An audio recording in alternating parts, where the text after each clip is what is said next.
এখন থেকে বগুড়ায় খেতে পারবেন চাপাই নবাবগঞ্জের বিখ্যাত সেই কালাই রুটি ও হাঁসের মাংস।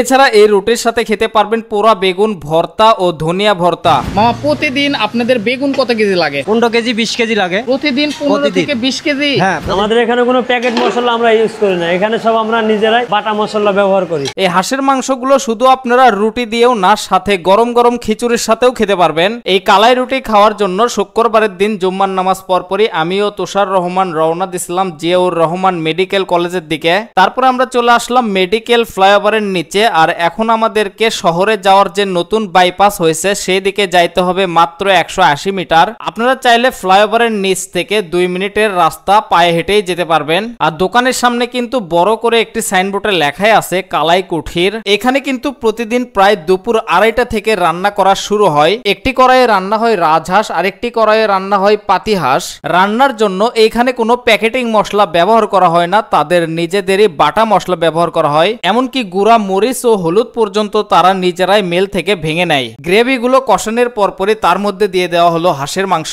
এইবারে এই মাংসগুলোকে ভালোভাবে গ্রেভির সাথে মিক্সিং করা হবে। আমাদের এখানে প্রতিদিন হাঁস যায় আপনার 20টা 25টা করে প্রতিদিন। আমাদের এখানে পাতিহাঁস, রাজহাঁস, কোয়েল পাখি, এছাড়া গরুর ভাজা বট।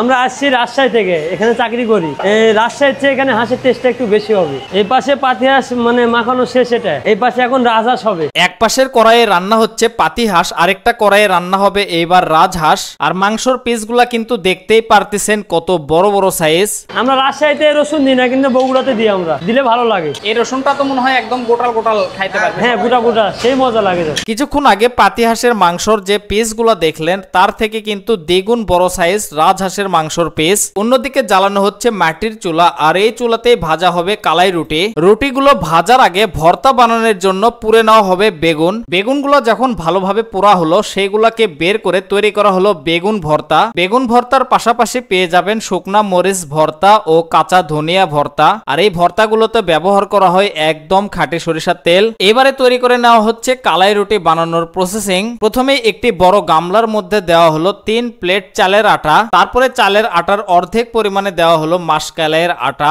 এই চালের আটা ও মাসকালাইয়ের আটা এগুলা কিন্তু একদম রাজশাহী থেকেই নিয়ে আসা হয়। তারপরে সেই 2 ধরনের আটাগুলোকে পরিমাণ মতো পানি দিয়ে ভালোভাবে মিক্স করা হলো। আর এই কালাই রুটিগুলো কিন্তু পিড়া ও বেলুন দিয়ে তৈরি করা হয় না, এইগুলা কিন্তু হাত দিয়ে থাপড়াইয়া তৈরি করা হয়। রুটির পাশাপাশি আপনারা যদি হাঁসের মাংসগুলোকে খিচুড়ির সাথে খেতে চান সেভাবেও খেতে পারবেন। আমার সবসময় চিন্তা বগুড়া ইউনিক কিছু নিয়ে আসার, যেরকম আমরা এই কালাই রুটিটা আনছি। আমরা বগুড়ায় দেখি সাধারণত ফুডকার্ট গুলো ওই একই রকম, বার্গার, পিৎজা, শর্মা, ওরা কিছু ইউনিক আনতে চায় না। তো আমার চিন্তা আপনার সামনে আরো কিছু ইউনিক কিছু নিয়ে আসার। এই দোকানে এই খাবারগুলো খেতে পারবেন আপনারা ঠিক বিকাল 5টা থেকে রাত 12টা পর্যন্ত, কখনো কখনো আবার রাত 1টা পর্যন্ত খোলা থাকে। এখানে আপনারা প্রতি বাটি রাজহাঁসের মাংস পেয়ে যাবেন 220 টাকায়, তাও আবার বড় বড় সাইজের 3 পিস মাংস থাকবে। আর পাতিহাঁস পেয়ে যাবেন 160 টাকায়। যদি কোনো পিসের আপনাদের প্রবলেম মনে হয় তাহলে অবশ্যই বলবেন, সেই পিসটা আপনাদেরকে চেঞ্জ করে দেবে। এছাড়া পেয়ে যাবেন আলু ছাড়া গরুর বট ভুনা, যার মূল্য পড়বে মাত্র 120 টাকা।